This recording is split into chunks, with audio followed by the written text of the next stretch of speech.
Hello students, कुमारी study circle में आप सबका स्वागत है।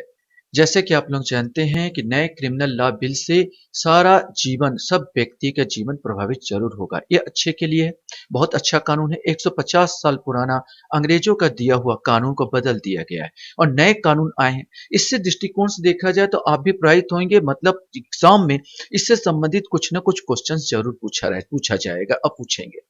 तो इसी को देखते हुए यहाँ पर मैं कुछ ऑब्जेक्टिव क्वेश्चन जो आपके परीक्षा के लिए उपयोगी हो सकते हैं मैं लेके आया हूँ। तो चलिए एक एक नजर हम लोग इन ऑब्जेक्टिव क्वेश्चंस को देखते हैं कि कैसे क्वेश्चंस इसमें बन सकते हैं।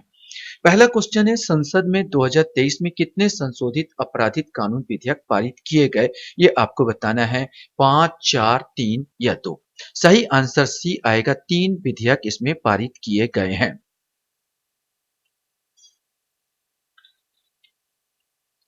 क्वेश्चन हमारे सामने यहाँ पर आता है, संसद में हाल ही में 3 क्रिमिनल लॉ बिल पास किए गए हैं।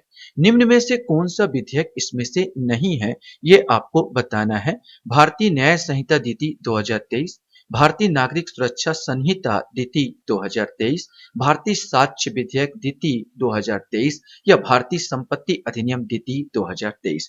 इसमें से आपको बताना था कौन सा नहीं है। तो ये डी वाला ही नहीं है, इसी को पास अभी नहीं किया गया। भारतीय न्याय संहिता, भारतीय नागरिक सुरक्षा संहिता और भारतीय साक्ष्य विधेयक के नाम से 3 विधेयक यहाँ पर पेश किए गए, संसद में पास किए गए। क्वेश्चन है, भारतीय दंड संहिता आईपीसी 1860 के स्थान पर किस कानून को लाया गया है? ये आपको बताना है।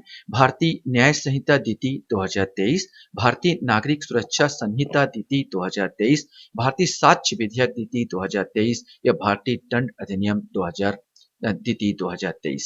सही आंसर ए आएगा, भारतीय न्याय संहिता 2023। अब बीएनसी, इसको हम लोग शॉर्ट में बीएनसी के नाम से जानेंगे। जो आईपीसी के जगह बीएनसी, भारतीय न्याय संहिता के नाम से जाना जाएगा।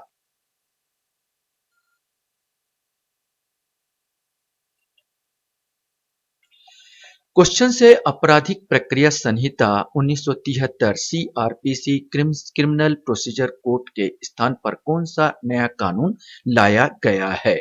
भारतीय न्याय संहिता, भारतीय नागरिक सुरक्षा संहिता, भारतीय साक्ष्य विधेयक या भारतीय दंड अधिनियम। सही आंसर बी आएगा, भारतीय नागरिक सुरक्षा संहिता 2023 सीआरपीसी की जगह भारतीय नागरिक सुरक्षा संहिता 2023 लाया गया है। सीआरपीसी में विशेष करके समन कैसे भेजते हैं, एफआईआर का प्रारूप कैसा होता है, तो यह सब चीज का वर्णन होता है।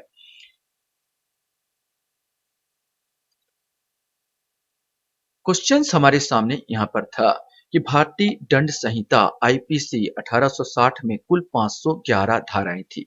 उसकी जगह नया कानून भारतीय न्याय संहिता बीएनसी 2023 में कुल कितनी धाराएं हैं, ये आपको बताना है।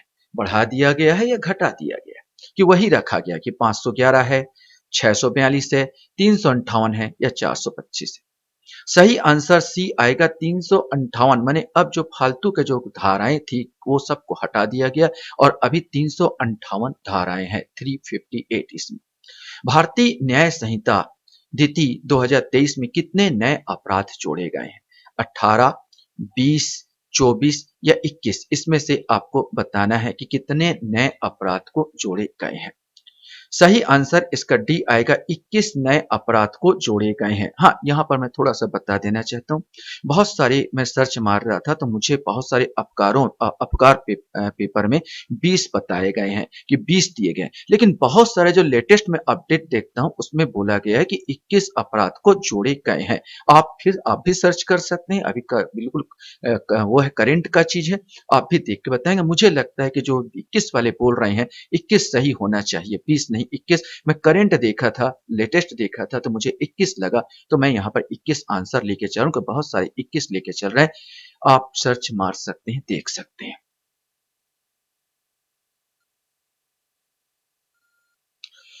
क्वेश्चन यहाँ पर आता है, भारतीय न्याय संहिता 2023 में कितने अपराध में सजा के टाइम को बढ़ा दिया गया है? इसमें भी अखबार जो पेपर हैं अलग-अलग अखबार वाले अलग-अलग बता रहे हैं, अलग-अलग दे रहे हैं। बहुत सारे सर्च मारने के बाद मैंने यहाँ देखा कि मैं आंसर 41 ले रहा हूँ, तो बहुत सारे में तो 33 बताया जा रहा है कि 33 का सजा टाइम बढ़ा दिया गया। लेकिन बहुत सारे में आपको 41 बताया जा रहा है, तो मैं अपने देख के सर्च करके ये अनुमान लगाता हूँ कि यही सही होगा। 41 अपराधों की सजा का टाइम को बढ़ा दिया गया है 2023 भारतीय न्याय संहिता 2023 के अंतर्गत। आप सर्च कर सकते हैं।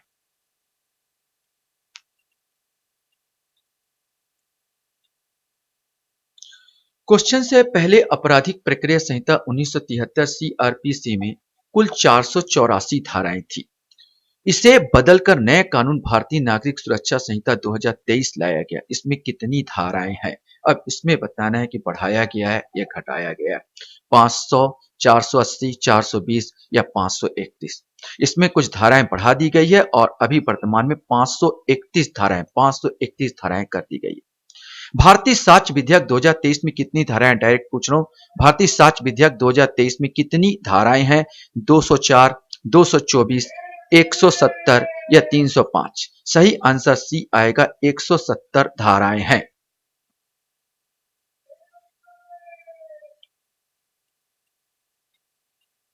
क्वेश्चन है भारतीय न्याय संहिता द्वितीय 2023 में पहली बार किस अपराध को स्पष्ट रूप से परिभाषित किया गया है? नक्सलवाद, आतंकवाद, मार्क्सवाद या राजद्रोह?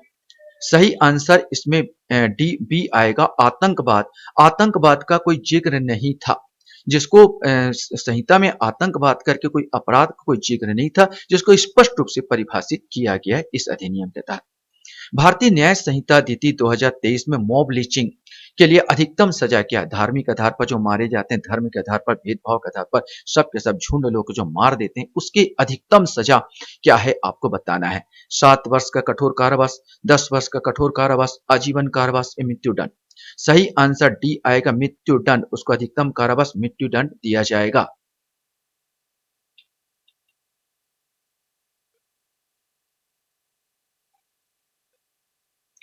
भारतीय न्याय संहिता 2023 में नाबालिग से दुष्कर्म के लिए अधिकतम कितनी सजा का प्रावधान किया गया, ये आपको बताना है। 10 साल की सजा, 20 साल की सजा, आजीवन कारावास या फांसी की सजा? सही आंसर डी आएगा, फांसी की। अब फांसी की सजा यहां पर दिया जा रहा है। आपके पास क्वेश्चंस है, नए कानून के तहत ट्रायल अदालतों को एफआईआर दर्ज होने के कितने साल के अंदर हर हाल में सजा सुनानी होगी? 1 साल, 2 साल, 3 साल या 5 साल? सही आंसर 3 साल। 3 साल के अंदर का एक क्राइटेरिया कर दिया गया। अब बहुत अच्छी बात, डेट पर डेट 20-20 साल, 25-25 साल तक जो पड़े रहते थे, वकील भी पैसा खाए पड़े हैं, टाइम भी बर्बाद हो रहा, उससे बहुत ज्यादा निजात मिलेगा, राहत मिलेगा, लोगों को न्याय मिलेगा।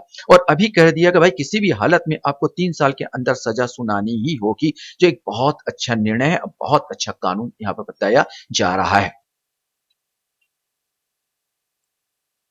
क्वेश्चन है, अपराध कर विदेश भाग जाने वाले या कोर्ट में पेश न होने वाले के खिलाफ निम्न में से क्या प्रावधान किया गया है?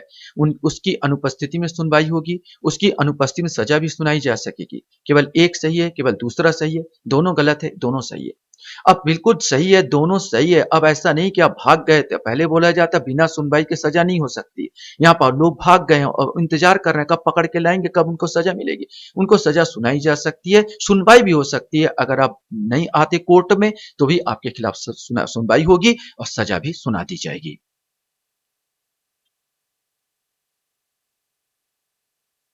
क्वेश्चन से, नए कानून के लागू होने के बाद एफआईआर से लेकर कोर्ट के फैसले तक पूरी प्रक्रिया सस्ती हो जाएगी, जटिल हो जाएगी, महंगी हो जाएगी या ऑनलाइन हो जाएगी? सही आंसर डी आएगा, ऑनलाइन हो जाएगी। ये जितनी प्रक्रिया है ऑनलाइन हो जाएगी। क्वेश्चन से, तीनों आपराधिक कानून में बदलाव को राष्ट्रपति की मंजूरी कब मिली? 25 दिसंबर 2023, 26 दिसंबर 2023, 24 दिसंबर 2023 या 27 दिसंबर 2023? सही आंसर ए आएगा, 25 दिसंबर 2023 को राष्ट्रपति की मंजूरी मिली। बहुत इंपॉर्टेंट क्वेश्चन है ये। क्वेश्चन से, नए कानून में छोटे-मोटे अपराध के लिए कौन-सा नया दंड की व्यवस्था की गई है? कान पकड़कर उठक-बैठक लगाना, ₹100 तक का जुर्माना, सामुदायिक सेवा करना या उपरोक्त सभी? सही आंसर एक नया का वो जोड़ा गया दंड की व्यवस्था सामुदायिक सेवा करना। माने अनाथालय में जाके या कहीं मंदिर-अंदिर जाके कहीं पे जहाँ पर आपको सेवा करना छोटे-मोटे अपराध के आपको तो उसको जेल में नहीं डालना है उनको, सामुदायिक सेवा आपको कराना है और बिना पैसे के।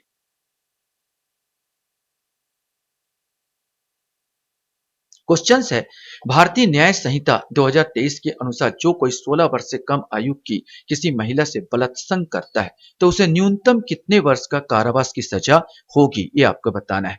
10 वर्ष, 20 वर्ष, आजीवन कारावास, मृत्यु दंड।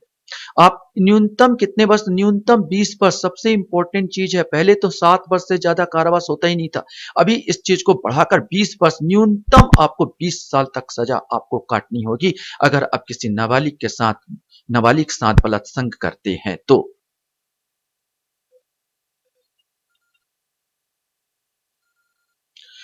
भारतीय न्याय संहिता 2023 के अनुसार जो कोई 12 वर्ष से कम आयु की महिला से बलात्संग करता है उसे सजा होगी न्यूनतम 10 वर्ष, अधिकतम आजीवन कारावास, न्यूनतम 20 वर्ष, अधिकतम मृत्युदंड, न्यूनतम 20 वर्ष, अधिकतम आजीवन कारावास से मृत्युदंड, न्यूनतम 10 वर्ष, अधिकतम 20 वर्ष कारावास। सही आंसर सी आएगा। 12 साल से बच्ची के 12 साल से नीचे बच्ची का अगर कोई इस प्रकार बलात्संग करता तो अभी बहुत कठोर कारावास किया गया। 20 वर्ष से अधिकतम न्यूनतम 20 वर्ष है और अधिकतम आपको आजीवन कारावास या मृत्यु दंड दिया जा सकता है।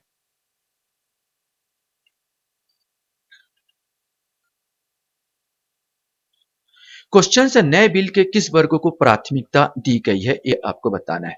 ओबीसी वर्ग को, अनुसूचित जाति वर्ग को, अनुसूचित जनजाति वर्ग को या बच्चों और महिलाओं को। सही आंसर डी है, बच्चों और महिलाओं को इसमें प्राथमिकता दी गई है। भारतीय न्याय संहिता 2023 में किस एक अपराध को खत्म कर दिया गया है? मानहानि का अपराध, चोरी का अपराध, देशद्रोह का अपराध या राजद्रोह का अपराध? इसमें से आपको बताना है। सही आंसर जो अंग्रेजों से काल से चले आ रहा था राजद्रोह का अपराध, धारा 124 के शायद तक धारा 124 के तहत तो राजद्रोह का अपराध को समाप्त कर दिया गया और इसकी जगह देशद्रोह का अपराध यहां पर लाया गया है। क्वेश्चन से भारतीय न्याय संहिता 2023 में हत्या के लिए धारा 302 की जगह अब कौन सा धारा होगा ये आपको बताना है। 100, 101, 300 या 203? 302 की जगह अब 101 हो गया है धारा, माने जो मर्डर का जो धारा लगता था 302 उसकी जगह 101 हो गया है, ये भी आपको याद रखना है।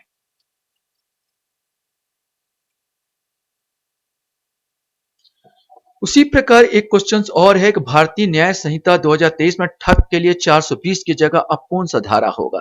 ठगी करने पर जो 420 बोलते थे वो धारा अब कौन सा होगा? 302, 316, 330 या 233? सही आंसर बी आएगा, 316 कर दिया गया है। लास्ट क्वेश्चंस आपके सामने। भारतीय न्याय संहिता नीति 2023 में कितने अपराधों में सजा के रूप में सामुदायिक सेवा का प्रावधान किया गया है? 3, 6, 4 या 10? छोटे मोटे 6 अपराधों को सामुदायिक, अगर आप उस प्रकार अपराध करते हो तो आपको सामुदायिक सेवा करना होगा। तो यहाँ पर 6 अपराध है जिसको सामुदायिक सेवा के दायरे में लाया गया। इस प्रकार यह कानून आगामी आने के लिए अमूलचूल परिवर्तन है और बहुत अच्छा कानून यहाँ पर लाया है, विशेष करके बच्चों के लिए और महिलाओं के लिए जो आए दिन अपराध होते हैं उनके लिए इन अपराधियों को दंड देने के लिए सजा को बहुत ज्यादा बढ़ा दिया गया है। आशा करता हूँ ये वीडियो आपको अच्छा लगा होगा। आप लोग मेरे वीडियो को वॉच करते हो इसलिए धन्यवाद। Thank you.